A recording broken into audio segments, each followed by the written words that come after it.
अस्सलाम वालेकुम नाज़रीन, प्रोग्राम कैरियर विजन में एक नए टॉपिक के साथ मैं हूँ आपका मेज़बान आबिद सईद। नाज़रीन, आज का पढ़ेंगे फ्लाइंग के शोबे के हवाले से।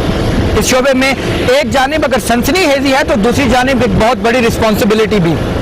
आज के प्रोग्राम में हम बात करेंगे कि इस शोबे को ज्वाइन करने का तरीकाकार क्या है, किस किस्म की खसूसियात और मिजाज के हामिल नौजवानों को इस शोबे का इंतखाब करना चाहिए, अमली ज़िंदगी में काम की नौयत क्या होगी, और जो नौजवान इस शोबे का इंतखाब करते हैं मुस्तकबिल में वो कैरियर की किस सतह तक जा सकते हैं। ताहम ये सब कुछ जानने के लिए हमारे साथ रहिएगा।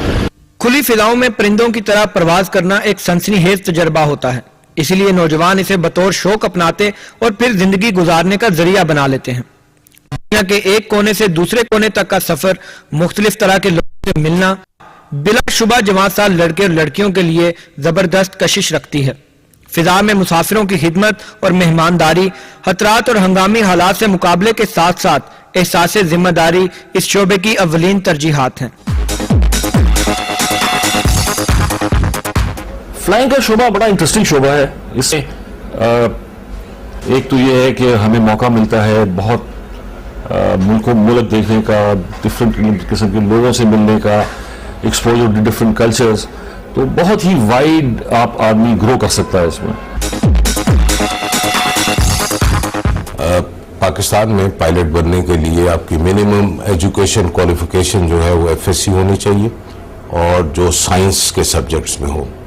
उसके अलावा आप ए लेवल भी कर सकते हैं, उसमें मिनिमम आपको 2 साइंस के सब्जेक्ट्स चाहिए।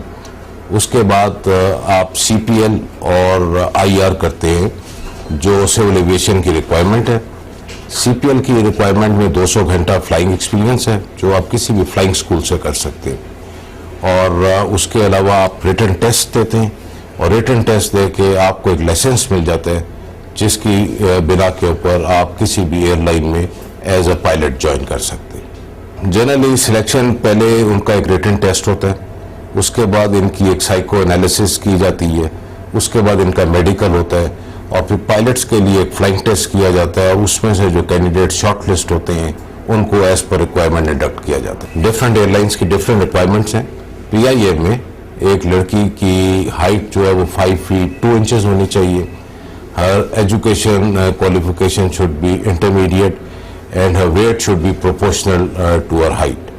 For the male steward, the height is minimum 5 feet 6 inches, and he should also be minimum FA.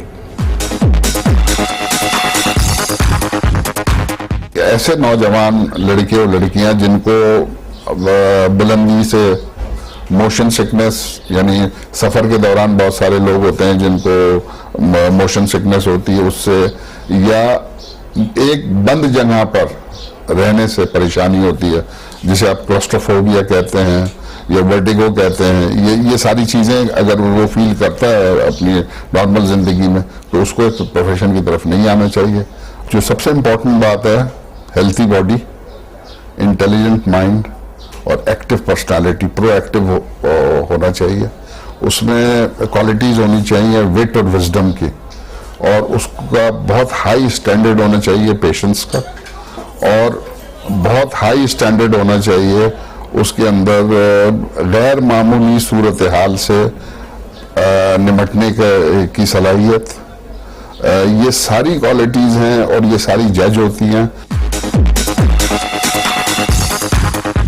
Captain एक परवाज का इंचार्ज होता है, जब वो जहाज पे आता है, जब जो भी परवाज में दी जाती करने के लिए वो उसका इंचार्ज हो जाता है, और वो उसकी जिम्मेदारी जहाज को वक्त पे ले जाना, जहाज को मॉनिटर करना और कम से कम फ्यूल खर्च करके कम से कम वक्त में, क्योंकि कमर्शियल एयरलाइन है, हमको अपनी मंजिल पहुंचना होता है from point A to point B.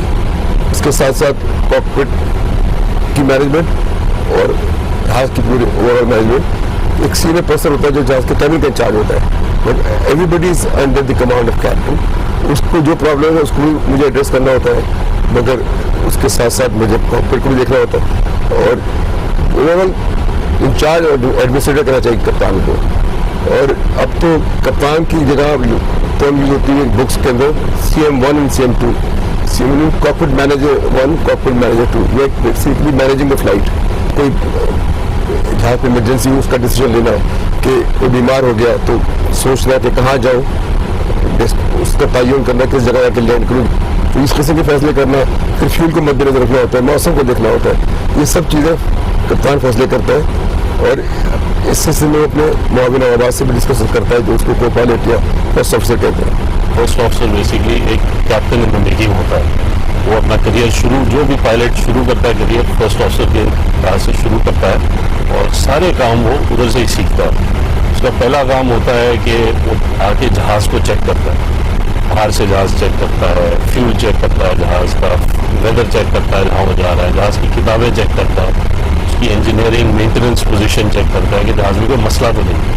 फिर जब ये सब चेक करके आता है तो वो आके कॉकपिट में, जैसे कि आप देख रहे हैं, कॉकपिट में तैयार करता है उस फ्लाइट के लिए। नेविगेशन सिस्टम भरता है, सब कुछ तैयार करता है ताकि जब कप्तान आए everything is ready and there is a clear picture for him. उसके बाद फ्लाइंग वाइज फर्स्ट ऑफिसर जो होता है वो भी कप्तान की तरह जहाज बिल्कुल उड़ा सकता है।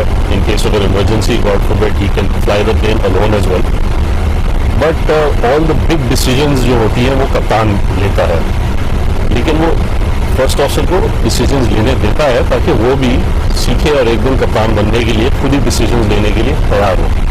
फील्ड बहुत ज़बरदस्त है, समथिंग यू एंजॉय, आपको शौक हो, आप करना चाहते हैं तो दुनिया आप देख सकते हैं, घूम सकते हैं, नई नई चीज़ें, एक्सपीरियंसेस आपको पेश आती हैं। एज ए फीमेल पायलट बिल्कुल आना चाहिए, जैसे कि मेल